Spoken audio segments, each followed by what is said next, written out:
غالباً انقلاب کے ابتدائی زمانے یا ذرا سا انقلاب سے پہلے کا زمانہ تھا، ایران میں عارف ہیں، ان کے بارے میں واقعہ نقل کیا گیا کہ جب وہ لباس پہن کر بازار سے گزرا کرتے تھے تو محلے کے کچھ نوجوان بچے ان کو تنگ کرتے تھے، اذیت کرتے تھے۔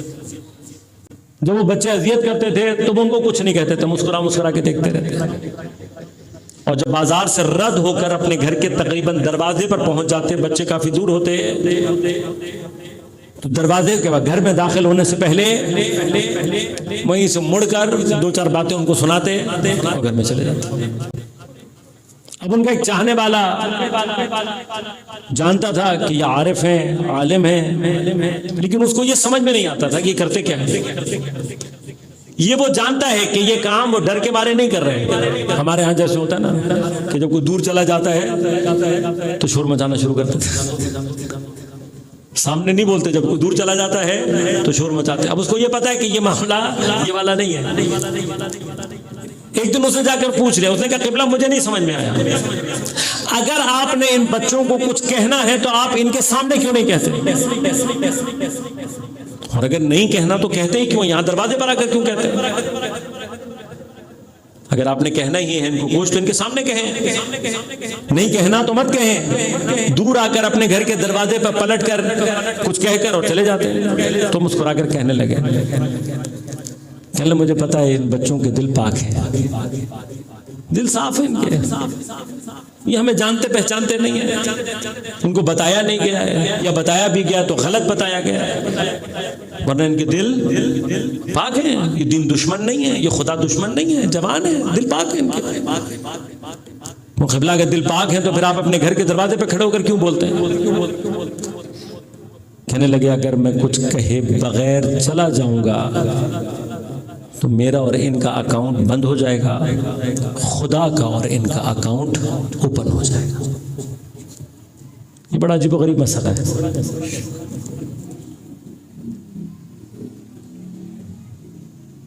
ہمیں اگر کوئی کچھ کہہ دیتا ہے تو ہم جواب دینا اپنے لیے واجب سمجھتے ہیں، اور جواب دے لینے کے بعد بھی یہ کہہ رہے ہوتے ہیں خدا پوچھے گا تمہیں۔ خدا کیوں پوچھے گا جب آپ نے خود پوچھ لیا تو خدا تو اس وقت پوچھے گا نا جب آپ نہیں پوچھیں گے۔ آپ چپ ہو جائیں، آپ خدا پر توکل کریں، اپنے معاملات کو جب خدا پر چھوڑیں گے تو خدا پوچھے گا، لیکن جب آپ نے اپنی کارروائی پوری کر دی تو خدا کو آپ نے کچھ چھوڑا ہوگا تو خدا کرے گا۔ لہذا اگر واقعاً خدا پر چھوڑنا تو خاموشی اختیار کریں۔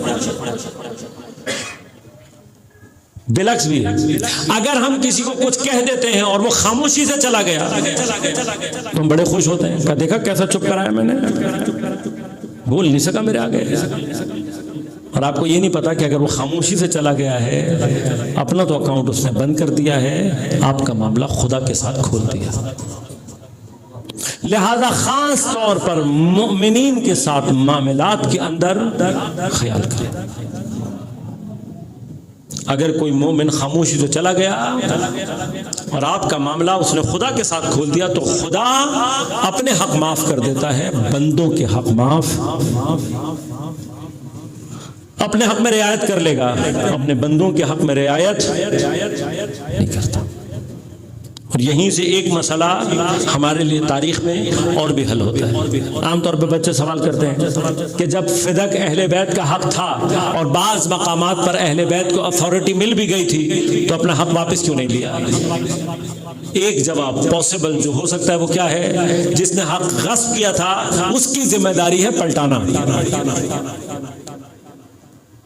ان کی ذمہ داری نہیں ہے واپس لینا۔ اور اگر یہ نہیں لے رہے تو جب تک نہیں لے رہے اس وقت تک غاصب کے اوپر خدا کے عذاب کا سلسلہ جاری رہے گا۔ تو اب سمجھ میں آیا کہ حضرت نے فدق واپس کیوں نہیں لیا۔ حضرت امیر نہیں چاہتے تھے فدق غصب کرنے والوں کا اکاؤنٹ اتنی جلدی بند ہو جائے۔ اب جب تک فدق پلٹ کر سیدہ تک نہیں جائے گا خدا بھی ان کے اوپر سے عذاب نہیں ہٹائے گا۔ اب فدق دیکھتا ہوں، سیدہ کا مقام دیکھتا ہوں، سمجھ میں آتا ہے کہ اللہ نے جہنم میں بھیج کر خالدین فیہا ابدا کیوں کہے گا؟ جس نے سیدہ کا حق اس طریقے سے غصب کیا ہوگا اس کا حق یہ ہے کہ پھر جہنم سے دوبارہ کبھی نکل ہی نہ سکے۔ جب عارف کی بات سے بات کیا سمجھ میں آئی؟ امام حسین جانتے تھے کہ حر کا دل، اگر امام حسین خاموش رہ جاتے حر کبھی بھی عاشور کی شب اس طرف نہیں آ سکتا تھا۔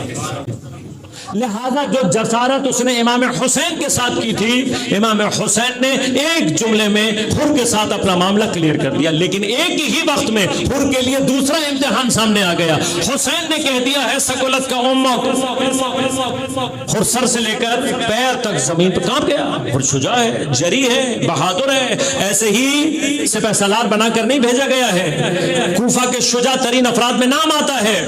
یہ جملہ سن کر سر سے لے کر پیر تک کانپ گیا اور کانپتی ہے وہ آواز میں کہنے لگا مولا میں جواب دے سکتا ہوں مگر کیا کروں، آپ کی والدہ سیدۃ النساء ہیں۔ یہ ایک مقام ایسا تھا، اس جگہ پر اگر حر غلطی کر جاتا تو کبھی بھی لعنت اللہ علیہ کی فہرست سے نہیں نکلتا تھا، لیکن جب امام حسین نے یہ جملہ کہا اور حر جانتا تھا، قدرت بھی رکھتا تھا، لیکن سیدہ کے احترام میں خاموش رہا۔ سیدہ کا یہ احترام تھا، سیدہ کی محبت کا یہ اثر ہے، کم ترین اثر سیدہ کی محبت پر زمین تجلی کر کے یوں بتا رہا ہے کہ اگر کسی قائد میں احترام سیدہ ہو تو یہ احترام اسے لعنت اللہ علیہ کی فہرست سے نکال کر علیہ السلام کی فہرست میں پہنچا دیتا ہے۔